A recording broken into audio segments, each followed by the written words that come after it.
Praise the Lord. கர்த்தருடைய பரிசுத்த நாமத்துக்கு மகிமை உண்டாவதாக.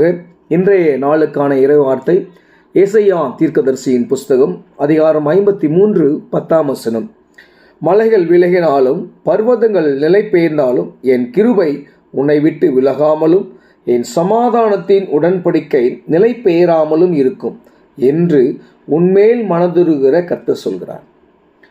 நாம் இந்த வசனத்தில் பார்ப்போன்னு சொன்னால், மலை போல நம்பினவர்கள் நம்மை கைவிட்டு போனாலும், பர்வதம் போல நம்பினவர்கள் நம்மளை கைவிட்டு போனாலும், இல்லை மலை போல துன்பங்கள், மலை போல கடன் தொல்லைகள், மலை போல நம்முடைய தேவைகள் இருந்தாலும், பர்வதங்கள் போல நம்முடைய குறைவுகள் இருந்தாலும் நீங்கள் கவலைப்படாதீங்க. என் கிருபை உங்களை விட்டு நான் விலகாமலும் என் சமாதானத்தின் உடன்படிக்கை நிலை பெயராமலும் இருக்குமா. நம்மளை விட்டு அவருடைய கிருபை விலகி போவாது, அவருடைய சமாதானத்தின் உடன்படிக்கை நம்மை விட்டு விலகி போவாது அப்படின்னு யார் சொல்கிறாருன்னா, நம்மேல் மனதுருகிற கர்த்தர் சொல்கிறார். எனக்கு அருமையானவர்களே, இன்றைய காலகட்டங்களிலே இப்படி ஒரு ஆறுதலை யாராலையும் கொடுக்க முடியாது.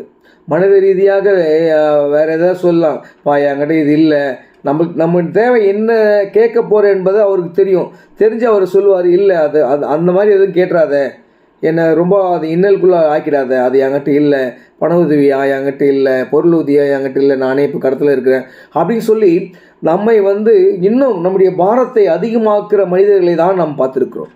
ஆனால் ஆண்டவர், உன்னுடைய கஷ்டங்கள், உன்னுடைய துன்பங்கள், உன்னுடைய எல்லாவித கடன் பிரச்சனைகள் மலை போல இருந்தாலும், பர்வதம் போல இருந்தாலும் நீங்கள் கவலைப்படாதீங்க. என் கிருபை உங்களை விட்டு விலகாது, என்னுடைய சமாதானத்தின் உடன்படிக்கை உங்களை விட்டு விலகாது. நான் சமாதானத்தின் தேவன், உங்களுக்கு சமாதானத்தை கட்டளையிட தான் நான் வந்திருக்கிறேன். நீங்கள் என்ன இன்னல்கள், கஷ்டங்கள், துன்பங்கள் எதில் இருந்தாலும் சரி கவலைப்படாதீங்க. என் கிருபை உங்களோடு இருக்கிறது, என் சமாதானத்தை உங்களுக்கு கொடுக்க போகிறேன், கவலைப்படாதீங்க. அது மட்டும் இல்லை, நான் யாருன்னு சொன்னால் உங்கள் மேல் மலர்ந்துருகிற கர்த்தர்.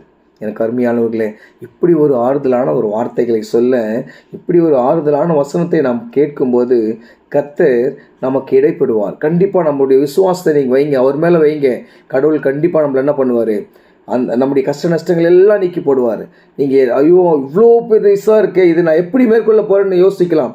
ஆனால் கர்த்தர் அவருடைய கிருபை நம்மை விட்டு விலகாது, அவருடைய சமாதானத்தின் உடன்படிக்கை நம்மளை விட்டு நிலை பெயராது அப்படின்னு நம்ம மேல் மனதில் கர்த்தர் சொல்கிறார். அப்படி அவருடைய ஆசீர்வாதத்தை பெற்றுக்கொள்ள கர்த்தர் கிருபை செய்வாராக.